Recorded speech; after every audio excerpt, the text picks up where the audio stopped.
There are tens of thousands of people looking for work in Wisconsin. So why are hundreds of prisoners holding down jobs on the outside? Fox 11 on special assignment is shining a light on the state's work release program.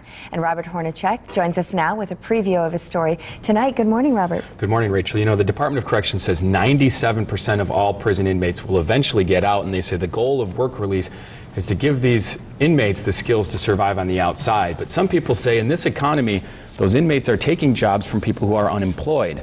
There are 14 minimum security facilities in the state that are part of the work release program, 2 of them in our area, Sanger B. Powers in Oneida and the Winnebago Correctional Center in Oshkosh.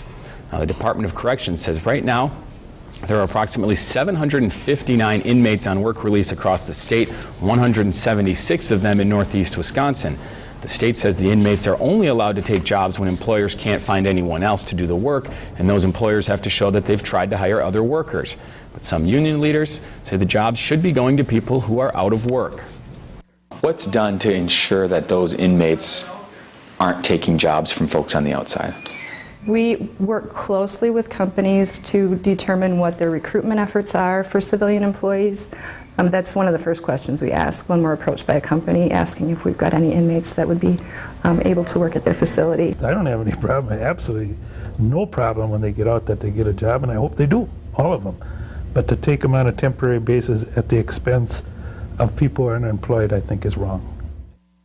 Coming up tonight on Fox 11 News at 9, we'll take an in-depth look at the issue of inmate labor. We'll also hear from some of the inmates who are working, and we'll also hear from employers who are in the program. That's coming up tonight at 9. So what types of jobs are we talking about? Well, we're still waiting for the state to give us the full list of employers in our area, but from the people I've spoken with, it seems like most of the jobs are in manufacturing. And one of the things that the employers say is that a lot of these jobs are second shift, third shift. They're very physically demanding, and they're also seasonal or temporary, and they're saying they have a lot of hard time finding people to do the work because some people who may be on unemployment won't take the risk of taking a temporary job instead of to get off unemployment. So what kind of money are they making, and then where does that money go? Well, that's one of the points of contention that I've discovered. The state says that the companies have to pay employees the same they would pay anybody else. I know in the past it sounds like maybe that wasn't the case, but now over the last few years, certainly the state has said, no, you have to pay these employees like you would pay anyone else. What they do with the money then is they actually have to pay their own way. So these inmates are not getting a quote-unquote free ride. Okay. They're paying for their room and board at the facility. They're paying for their own transportation to get to work. They're paying for their own boxed lunches. And then they're also paying things that they would never pay if they were in the institution, which is child support, restitution to the victims, court costs. So there's a lot of money inmates are making now, and they're able to pay off some of their debts.